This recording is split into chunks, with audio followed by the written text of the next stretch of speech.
Dear student of class 12th, आरोह भाग 2 पद्य खंड का 5वां अध्याय ऊषा, जिसके कवि हैं शमशेर बहादुर सिंह जी।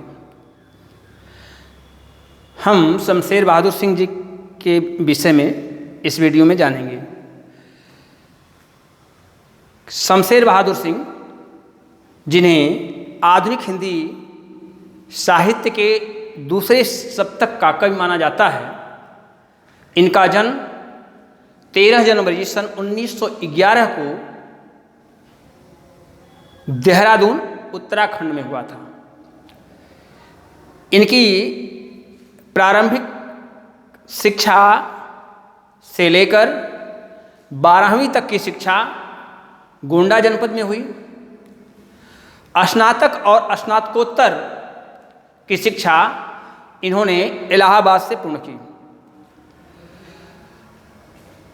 काव्य की सेवा के साथ साथ इन्होंने हिंदी उर्दू शब्दकोश भी बनाया। कवि शमशेर बहादुर सिंह, जिन्हें दूसरे तार सप्तक यानी नई कविता के कवि के रूप में जाना जाता है, इनकी प्रमुख रचनाएं हैं चुका भी नहीं हूं मैं, कुछ कविताएं, कुछ और कविताएं,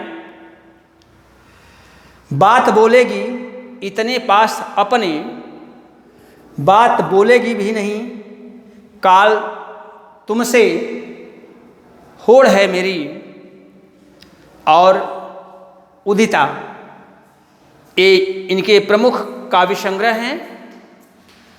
हिंदी उर्दू शब्दकोश का इन्होंने निर्माण किया है, जिसके कारण शमशेर बहादुर सिंह जी को हिंदी उर्दू दोनों की संधि के कारण इन्हें दोआब भी कहा जाता है। कवि शमशेर बहादुर सिंह, जिन्हें कवियों का कवि भी कहा जाता है, इन्हें हिंदी काव्य साहित्य की सेवा करने के कारण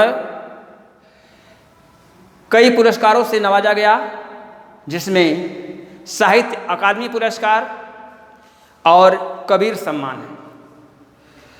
कवि शमशेर बहादुर सिंह जी की जो कविताएं हैं, उस कविता का पूर्ण विषय मार्क्सवाद था, क्योंकि प्रगतिशील समाज यानी प्रगतिशीलवाद, या जिसे मार्क्सवाद भी कहा जाता है, ये मार्क्सवादी कवि रहे हैं, इसलिए इनकी कविताओं पर मार्क्सवाद का संपूर्ण प्रभाव है।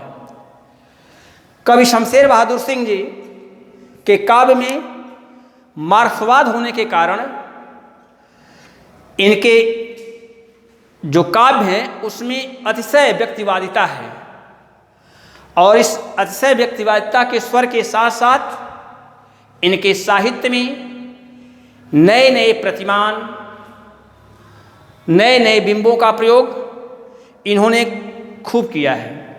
नए नए बिंबों संगीतमय के कारण नए नए शब्द, नए मुहावरों का प्रयोग इन्होंने अपनी लेखनी में भरपूर किया है। हिंदी साहित्य की सेवा करते हुए इस महान विभूति का देहांत